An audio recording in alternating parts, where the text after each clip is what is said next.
I have an enormous respect for actors, and I'm very protective of them. Uh, I find that my one of the important aspects of my job is not only to make clear what we're all working towards in terms of content, in terms of how we're going to get there, and the assemblage of the piece we're working on. But I also think that it is very important for me to make the people I work with feel safe, feel protected, that they are in a place where they can stumble if they need to, or they can try to do something if they need to, or just simply to be safe, to feel safe apart from the work. I think actors are, it's a very courageous, it's a very, very courageous endeavor to take on. Yeah, sure, it's driven by ego, it's driven by showing off, it's driven by need to be loved, and all of the cliches and the buzz phrases that are always used. But ultimately, when I think of what it is exposing oneself to the fullest. If the actor is really acting, I mean, doing that, taking on that profession.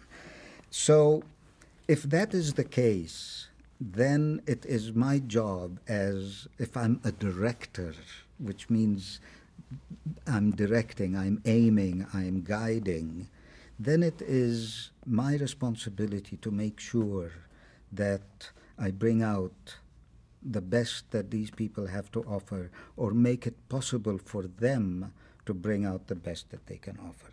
So part of that is the atmosphere that is created in the workplace, but also their trust that I know what I'm coming in with, that they can have confidence that I have done my part of the work, and that it is about the essence of what we're all trying to do. And this sounds like lofty language and all of that, but I think it applies to comedy as it applies to Eugene O'Neill or to Tennessee Williams or whatever. In comedy, it's just on a lighter vein. That's all. It's just about we're up here. The feather is in the air, but it's the same process. And I think that in comedy, people sometimes are more exposed and more uneasy because it's much harder to play comedy.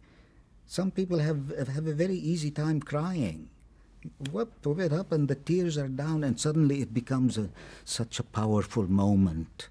With comedy, it's skill, it is sense of humor that you're born with or are not born with. It's a craft, it's everything put together. So they are exposed. So that really is what I learned that, or sensed that very early on, from maybe even as far back as Yale days, because it was all very new to me. I didn't know anything about directing, and I didn't know where do you begin. And to me, it was about that process of drawing things out, and I need to know what I want, but what language do I use? It has been really the consistent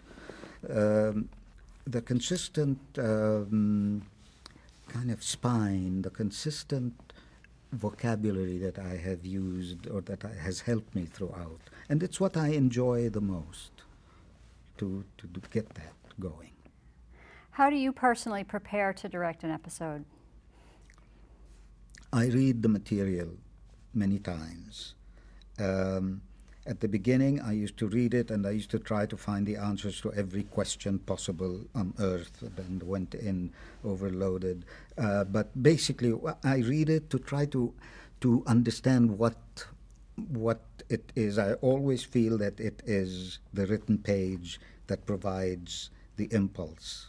So I need to understand. I read it to understand what the writers are going for, what is funny, what is the story about. and and then with that, going into rehearsal to see what would be the best and most effective way to bring it out. But the homework is for me to read it, to understand it, and to imagine it, and to hear it in my ears, and then see what happens in the rehearsal room.